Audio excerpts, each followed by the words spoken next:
Well, because I have the theory that the UK government was trying to troll me a bit, I'm going to troll them back. So this video is actually a bit serious because the people who are meant to work in the emergency services don't have the right equipment. So what I'm going to do is I'm going to point out to the government shills that watch my video what they should actually be giving to some of the people who work on, you know, like the front lines essentially of the streets. Just so if there is a chemical attack, they've actually got the right gear on and they won't get ill. So what I'm going to do is I'm going to show you some stuff. Right, so this is an Avon FM12. The police are actually issued with these, but not in significant enough numbers. So I think what you need to do first is make sure that all the police actually have one of these in a satchel with a filter, either to carry on them or keep in their car, you know, so they have got a respirator if needed. That way, if they respond to an incident where it seems like somebody's been poisoned, they can put the mask on first and then hopefully be more likely to live or not get really ill. Because regardless of this thing in Salisbury recently, there has been a lot of police officers both here and in other countries that have been poisoned with fentanyl and things like that, where if they're arresting a drug dealer or somebody who's got it on them, they end up inhaling the powder when they arrest them, can go into a coma. So obviously if you've bought them respirators, make sure they actually know to wear them if they're going to arrest somebody. Right, so it's quite easy to put on a respirator, as I'm sure you know.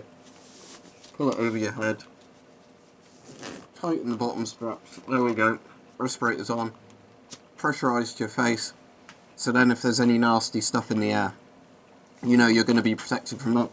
Now, another important thing,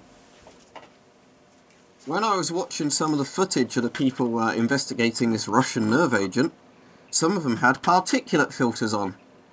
No, Theresa May, you're not meant to give your guys particulate filters if they're working with a vapour threat. You know, if there's actually nerve agent around as a gas, and they have a filter like this on, offers them no protection, because it stops particles, like dust, and powders. You know, like I was saying, if there was fentanyl, these would be the right filters, but not for actual NBC use, CBRN use, no. What you want is a full-on ABEC P3 filter.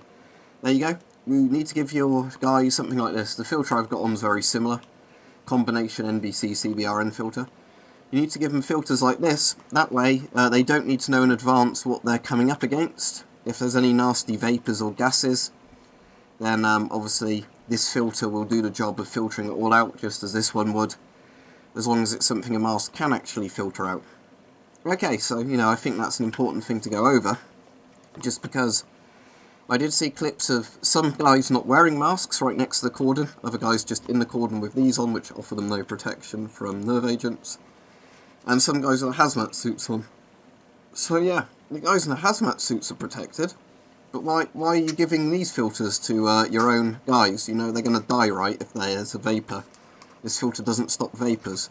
That's why you need a combination filter, because the bottom section of this filter is the same as this, and it's got the charcoal in it to absorb the gas, Yeah, so I thought I'd mention that, because obviously you don't really know what equipment to give to your own CBRN people, so I think that's a bit of a problem, to be honest. You know, you're putting their lives at risk, so there's always that. So that would be my advice to you, rather than you trolling my videos and saying, you know, you idiot Russian shill, government knows best. Clearly they don't know best about CBRN, do they, if they give guys particulate filters or no masks at all when they go to investigate. But I'm saying this on a more serious note, that I'd rather our emergency services didn't die. So I think really they should all be issued with a respirator, that they, even if they don't wear it on them all the time, they keep it in the car, something like that. Then if they have to go to an alleged poisoning incident, something like that, they can put the respirator on as a precaution if they need to. I also think paramedics should get these masks. I know firefighters have self-contained breathing apparatus, which is why they're normally called when there is a chemical incident. So if the firefighters aren't going in before the police with their gear on, you know, or something like that, then you do need to give respirators to your people. Now, paramedics should also have something like this, because I saw when there was when they were treating the people from Beachy Head with the chlorine gas poisoning, or the alleged chlorine gas poisoning, when they were doing that, the people there, the paramedics, had dust masks on. Dust masks are basically the same as one of these, but less efficient. Again, doesn't stop chemical weapons. It's designed to stop dust threats, particle threats, you know, like irradiated dust, things like that. Maybe anthrax spores, but not actual chemical weapons. So again, you need a proper filter. one of these, right? Because, you know, it actually filters gas. So don't put the lives of your own emergency service personnel in danger, you know, just for the same reason that they should already have stab vests at this point, and I think most police probably should carry guns, because, you know, they're going to get hacked up anyway, and, you know, they should at least have some way of defending themselves or stopping rampaging terrorists, rather than running and hiding, or, you know, getting killed valiantly, you know, trying to stop them, not being able to stop them. So you see, this is my advice to you. Don't blame me for being a Russian shill. Maybe actually look after the lives of your own emergency service personnel. So again, make sure you give them an actual respirator for these kind of events, and make sure you know what kind of filters go on it. Give them a combination filter. Don't say, oh, there's your particle filter, I hope that's good enough. Like, give them a combination filter, even if it's a lightweight, smaller combination filter rather than the big chunky one. Give them, you know, an old NBC CBRN filter, well, as long as it's in date and working, obviously, but please, make sure that our emergency services have the right equipment to deal with these threats, and do that. Do something productive, do that, rather than trying to troll people who are giving you good advice, or thinking you're maybe not the best Prime Minister, because you're not.